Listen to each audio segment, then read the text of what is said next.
bataille, taxe pour taxe, les deux géants de l'économie mondiale jouent à la guerre des nerfs, teintée de loi du talion. Dernière escalade, l'entrée en vigueur dans la nuit des surtaxes chinoises pour les produits américains importés. Ce sera 84% pour faire face aux 125% décidés par les États-Unis. À Pékin, Yenali. Les tensions montent et aucune des deux parties ne recule. En chiffres, Pékin a répondu aux droits de douane américains à la même hauteur, 34%, puis 50% pour l'instant. Les États-Unis insistent cependant que les règles du jeu étaient largement faussées dès le départ, c'est-à-dire que le déficit commercial était intenable pour eux.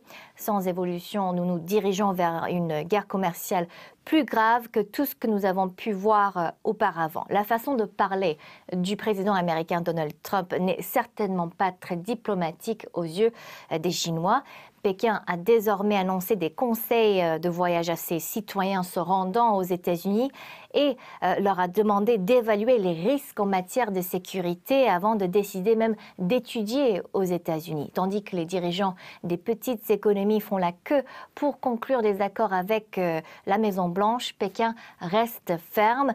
Les tensions diplomatiques se sont donc intensifiées. Mais il n'est évidemment dans l'intérêt ni des États-Unis ni de la Chine de laisser cette situation dégénérer.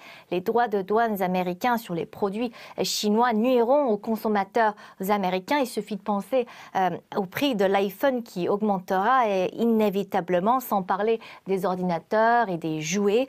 Quant à la Chine, les exportations ont été le seul point positif de son économie ces derniers temps. Donc c'est bien dans leurs intérêts à trouver un terrain d'entente.